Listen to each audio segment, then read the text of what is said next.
Andrew Marr spoke for Britain yesterday. When interviewing Tony Blair on his Sunday morning BBC show, the presenter could not hold back his anguish when the former Prime Minister said of his campaign to keep the UK in the European Union, "I feel a renewed sense of mission." Marr groaned, "Not a renewed sense of mission, please." It was Blair's quasi-mystical sense of mission which is partly responsible for an unquenchable number of violent deaths, the result of an invasion of Iraq based on dodgy intelligence and a complete absence of post-war planning. That tragic product of Blair's messianic certainty is the principal reason he is now the most distrusted guy in British political life. His assertion in a Sunday Times article yesterday that we have to respect the referendum result in order to change it is precisely the sophistry which will remind so many people just why they feel that if Blair told them it was sunny outside, they'd grab an umbrella. So although Blair's call has been welcomed by many of those who marched in London on Saturday under the banner of rejecting last year's referendum result, they should have been cursing him. Because although we are in so many ways a divided nation, there is one proposition around which we are able to come together with near unanimity, that Tony Blair is a bit of a stinker. The pollsters YouGov yesterday reposted research they carried out last November, which showed that just 2% of the population had a very favourable view of the former Prime Minister. I imagine if YouGov had put the late Jimmy Savile's name up for the same survey, that there would have been a similar level of popular endorsement. Admittedly, 12% said they had a somewhat favourable opinion of Blair. But the total number of unfavourables was a monumental 74%. Even among those who voted Remain, an almost identical proportion, 73%, gave Blair the polling equivalent of a V sign. Young or old, northerner or southerner, it made no difference. This is not a man that any section of the public much wishes to hear from, either now or in the foreseeable future. None of this means Blair's arguments are for that reason wrong. We should never dismiss someone's opinions or offered solutions just because he is highly unpopular. So let's do him the courtesy of a considered refutation. His argument is as follows: the British people voted Leave only because they were unhappy about very high levels of immigration, especially from the rest of the EU. So all we have to do, says Blair, is to end ways of restricting that while remaining in the EU, then we can say we have satisfied everyone and call Brexit off. So simple. Except it isn't that simple, or even possible. First of all, those who voted for Brexit did so for a number of reasons. It's just as idiotic to say it was all because of immigration as it would be to attribute a single motive to all of those who chose to vote Remain. More pertinently, Blair has not a shred of evidence to support his claim that seniors within the EU would allow the UK to restrict freedom of movement while remaining a member state. The German Chancellor, Angela Merkel, has repeatedly made it clear that freedom of movement is a completely non-negotiable part of membership. The same point is made by those in Brussels now, negotiating with the UK over Brexit.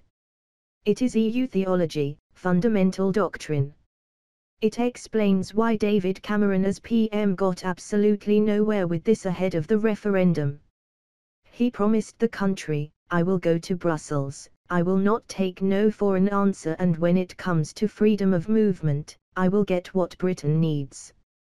In the event, he didn't even ask for it, as Merkel, the decider in such matters, made it clear that the answer would be no.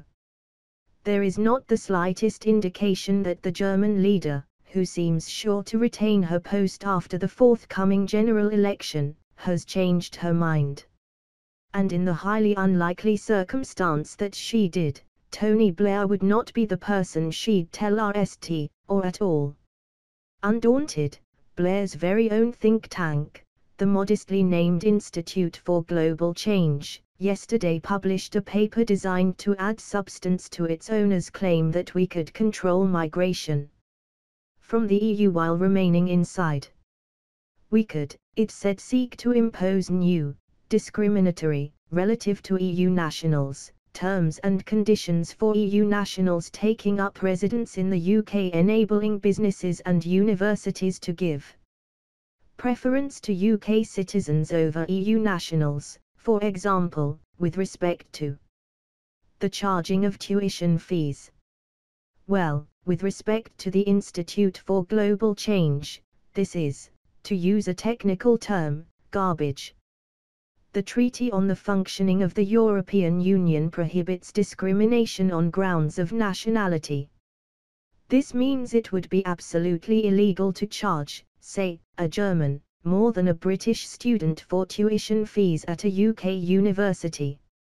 Tony Blair should know this, since he was, as Prime Minister, a part of all those decisions, which were most recently rated in the Lisbon Treaty. This was the rebranded version of the European Constitution, over which Blair, back in 2004, had promised the British people a referendum.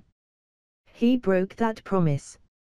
Now, not content with that, he proposes to overturn the verdict of a referendum promised by another Prime Minister, who had the decency both to stick to his word and then to accept the outcome. You would almost have to admire the nerve of it, that is if it wasn't based solely on delusional self-belief. That year, 2004, was highly significant for another reason. It was the year in which 10 states, formerly part of the Soviet East European Empire, joined the EU. Almost every other existing EU nation took up its right to impose transitional controls over immigration from the relatively impoverished new entrants, which would last for 7 years. Only the UK, Ireland and Sweden chose not to impose any controls from the outset. Blair was the PM responsible for this decision, now universally recognised as the main reason annual immigration into the UK quadrupled, with net migration into this country averaging 250,000 people a year on 2005 to 2010. Obviously, that was not just from the EU, but the Blair government had absurdly claimed only an extra 13,000 extra net migrants a year would come as a result of its decision. There was no public debate on this, in sharp contrast to those EU countries, notably Germany, which did introduce transitional controls. Indeed, Blair's former henchman Lord Mandelson brazenly admitted a few years ago, in 2004, as the Labour government, we were not only welcoming people to come to this country to work, we were sending out search parties. Perhaps it is not surprising that Tony Blair refused to display a scintilla of regret for this misjudgment. He has not done so for the Iraq War, so why would he for anything else? Although Blair also yesterday restated his despair at the fact that Jeremy Corbyn is now the leader of the Labour Party, he should reflect on the fact that it was principally Corbyn's opposition to the Iraq War that seduced the party's membership into electing this rebellious backbencher, just as it may well have been Blair's botched handling of EU migration which tipped the balance against Remain in the 2016 referendum. When Oscar Wilde observed that each man kills the thing he loves, he cannot have anticipated the career of Tony Blair, but it certainly applies to him, both in terms of the sort of Labour Party he wanted to bequeath and in Britain's relationship with the EU. As even Ken Clarke, the most durable of Remainers in the House of Commons, said yesterday, Tony Blair thinks we can stay in the EU. But it's hopeless to expect that. In other words, let it go, Tony, it's over.